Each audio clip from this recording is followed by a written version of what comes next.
तो दोस्तों आज हम देखेंगे केमिस्ट्री के कुछ महत्वपूर्ण अनुसूत्र के बारे में, जिसको हम लोग कहते हैं मोलिकुलर फॉर्मूला, जो 9th और 10th के क्लास में बेसिक रूप से देखने को मिलता है और इसका आगे भी काम आता है स्ट्रक्चर बनाने में और कोई भी रिएक्शन बनाने में इस फार्मूला का काम होता है। और कैसे इस स्ट्रक्चर को बनाते हैं इसको भी हम लोग ध्यान में रखेंगे। क्या रखेंगे? ध्यान में रखेंगे। इसको आप लोग देखते हैं। सबसे पहले क्या है? जल है। जल कितना है? कितना होता है? H होता है। क्या होता है? H होता है। H का वैलेंसी 1 होता है और ऑक्सीजन का वैलेंसी होता है 2। तो ये दोनों के जब हम रिएक्शन करेगा ना H2 प्लस O2, क्या बनेगा? दोनों के वैलेंसी का क्या हो जाएगा? अदला बदली हो जाएगा। दोनों के वैलेंसी का क्या होगा? अदला बदली हो जाएगा। तो इसी प्रकार से इसका क्या बनेगा? संयोजकता जो इसका 2 है तो 2 का चल जाएगा H पर और 1 का आ जाएगा O पर। तो 1 को हम लोग लिखते नहीं है। इसी प्रकार का संयोजकता का अदला बदली होता है। क्या होता है? अदला बदली होता है। अगर संयोजकता का हम वीडियो बना चुके हैं। संयोजकता में अगर 4 से कम रहता है या 4 रहता है तो उसी के बराबर लिख देते हैं बाहरी इलेक्ट्रॉन, और उसके बाद अगर 4 से अधिक होता है 5, 6, 7 तो उसको हम 8 में से घटा के जो आता है तो उसको हम लिखते हैं। ठीक है। इससे क्या होता है? फास्फोरस का 15 है तो 2, 8 और 5 आता है, तो बाहरी में से 5 है तो 8 में से 5 को घटाएंगे तो 3 आएगा। ये फास्फोरस का क्या हो जाएगा? वैलेंसी हो जाएगा। तो पी का वैलेंसी 3, इसी 16 का हो तो 16 का 2 हो जाएगा, 8 में से 6 घटेगा। इसी प्रकार से क्या होता है? अनुसूत्र बनाया जाता है। क्या अनुसूत्र बनाया जाता है? ठीक है। उसके बाद देखते हैं आगे। इसके बाद है क्या? संगमरमर का चूना पत्थर CaCO3, कैल्शियम कार्बोनेट। इस दोनों का वैलेंसी क्या होता है? 2-2 होता है। क्या होता है? वैलेंसी 2-2, तो दोनों आपस में कैंसिल आउट होता है। इसको हम लोग क्या कहते हैं? खड़िया भी कहते हैं। क्या कहते हैं? खड़िया भी कहते हैं। कैल्शियम कार्बोनेट भी कहते हैं। सोडियम हाइड्रोक्साइड क्या होता है? NaOH। इसको कहते हैं कास्टिक सोडा। क्या कहते हैं? Caustic soda. मैग्नीशियम क्लोराइड का MgCl2। मैग्नीशियम का वैलेंसी 2, क्लोरीन का वैलेंसी 1, ये क्या होता है? ट्रांसफर हो जाएगा। NaCl नॉर्मल नमक का क्या होता है? NaCl। धोने वाला सोडा के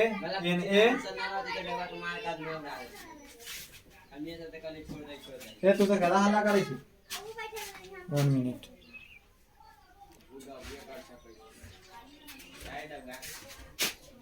देखिए क्या है यहाँ पे? धोने वाला सोडा। क्या है? धोने वाला सोडा। इसको हम लिखते हैं NaCO3 into Na2CO3 into 10H2O। क्या है? 10H2O। क्या है? कार्बोनेट का वैलेंसी 2 होता है। इसमें देखे थे क्या वैलेंसी 2, सोडियम का 1, तो दोनों क्या होगा? चेंज हो जाएगा। क्या होगा? चेंज हो जाएगा। खाने वाला सोडियम के इसको कहेंगे sodium by carbonate. Sodium carbonate इसको कहेंगे सोडियम बाई कार्बोनेट। क्या कहेंगे? सोडियम बाई कार्बोनेट कहेंगे।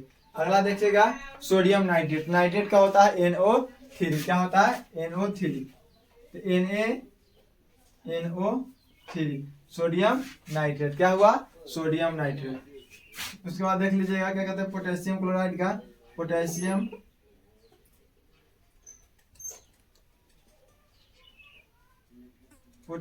क्लोराइड। पोटेशियम क्लोराइड क्या होता है? KCl। क्या होगा? KCl। फिर पोटेशियम सल्फेट K2SO4 होगा। क्या होगा? K2SO4। पोटेशियम सल्फेट क्या होता है? एल्यूमिनियम सल्फेट का क्या होगा? Al2SO4 hall 3। एल्यूमिनियम का वैलेंसी 3 और सल्फेट का वैलेंसी 2, दोनों क्या हो जाएगा? एक दूसरे पर चढ़ जाएगा। क्या होगा? एक दूसरे के ऊपर चेंज हो जाएगा। क्या हो जाएगा? चेंज हो जाएगा, अदला बदली कर लेगा एक दूसरे पर। यहाँ से उतर के यहाँ चढ़ जाएगा, इसका यहाँ पे चढ़ जाएगा। ठीक है। फिर देखिएगा नीलाथ होता है। क्या होता है? नीलाथ होता है। इसका होता है CuSO4 इंटू 5H2O। क्या होता है? 5H2।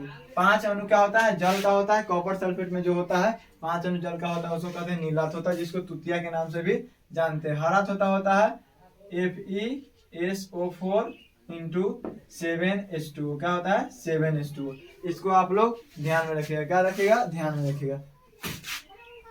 फिर देख लीजिए पोटेशियम डाइक्रोमेट। पोटेशियम डाइक्रोमेट क्या होता है? K2Cr2O7। ठीक है। मीथेन का देख लीजिए। मीथेन का होता है CH4।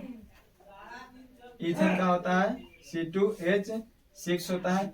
इसे चलता रहता है। कुछ इंपोर्टेंट है मीथेन, थोड़ा सा इंपोर्टेंट इसलिए इसको बता दिए। बाकी हाइड्रोकार्बन में इसको पढ़ना है। ठीक है। अल्कोहल या एथनॉल को कहते हैं C2H5OH। Ammonium chloride NH4Cl। Ammonia और देखिए अमोनिया और क्लोरीन अभिक्रिया करेगा ना, अमोनिया उसमें बनता है NH4Cl, अमोनिया और NH3 प्लस Cl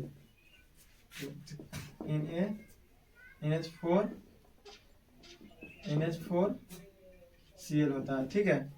तो ये बनता है, क्या होता है, बनता है HCl साथ होता है, इसमें NH4 और HCl ऐड होता है तो NH4Cl, ऐसा अगर कुछ बनता है, ठीक है, दोनों अभिक्रिया करके। तो आप लोग ध्यान में रखिएगा। अमोनिया का होता है NH3, इसको नवसाधक भी कहते हैं, क्या कहते हैं, नवसाधक, और यह ऊर्ध्वपद पदार्थ है, क्या है, ऊर्ध्वपद पदार्थ है। हाइड्रोजन क्लोराइड क्या है, हाइड्रोजन क्लोराइड, इसको हाइड्रोक्लोरिक अम्ल भी कहते हैं। HCl क्या है, HCl, सूर्य के प्रकाश की उपस्थिति में हाइड्रोजन क्लोरीन से अभिक्रिया करता है तो बनता है HCl, H plus Cl2 HCl, यहाँ पर 2 लगा दीजिए, यहाँ पर 2 समीकरण पहले। इसी प्रकार क्या होगा, ऊपर सनलाइट, सन की उपस्थिति में, ठीक है। उसके बाद देख लीजिएगा सल्फ्यूरिक अम्ल, क्या है, सल्फ्यूरिक अम्ल, इसको कहते हैं H2SO4। नाइट्रिक अम्ल का होता है HNO3, इसे आप लोग ध्यान में रखिएगा। फिर उसमें और भी बोरिक अम्ल है, बोरिक अम्ल का अलग होगा। सिंदूर का होता है, सिंदूर का HGS, क्या होगा, HGS। फॉस्फोरिक अम्ल का होता है, अलग होता है। ये सब आप लोग H3PO4 ऐसे कुछ होता है, इस सब को आप लोग ध्यान में रख सकते हैं। भारी जल का होता है D2, क्या होता है, D2 भारी जल का।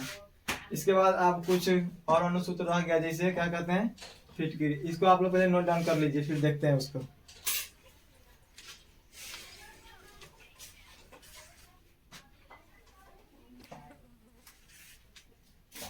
अब देखिएगा क्या है, कार्बन टेट्राक्लोराइड। कार्बन टेट्रा मतलब होता है 4, क्या होता है, तो कार्बन का Cl4, टेट्रा मतलब होता है, देखिए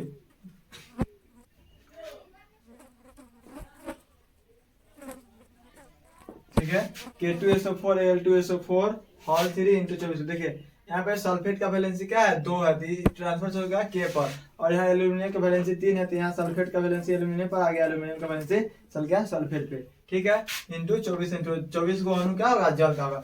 कैल्शियम हाइड्रोक्साइड के हम लोग कहते हैं CaOH, कैल्शियम का वैलेंसी 2 तो CaOH होल 2 इसको कहते हैं, ठीक है। सूखा चूना को क्या कहते हैं, CaO, कैल्शियम ऑक्साइड कहते हैं सीधे। भीगा चूना को यही कहते हैं, भीगा चूना के सेम होता है CaOH होल 2, भीगा चूना या गीला चूना, ठीक है। बेंजीन का होता है C6H6, क्या होता है, C6H6।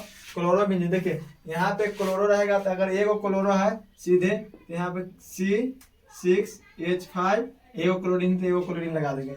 एगो क्या करेंगे, क्लोरीन का जो ये बनता है ना फिगर, क्या इसका ये बनता है ना, तो एक पर से H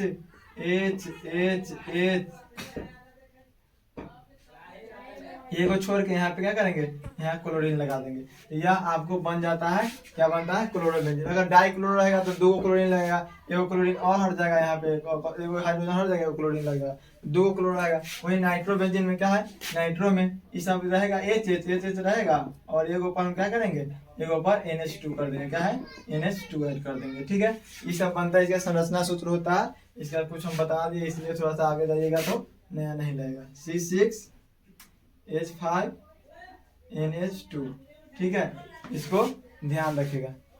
फिर और कुछ होता है, देखिए फिर क्या होता है, यूरिया का होता है। यूरिया का देख लीजिए NH2CO NH2, ये सब यूरिया का होता है, इसको आप लोग ध्यान में रखिएगा। फिर एथिलीन का ये सब का कुछ होता है, तो सबको भी आगे क्या कहते हैं, संरचना सूत्र पढ़िएगा, तो उसमें आप लोग क्या करेगा, ध्यान दीजिए।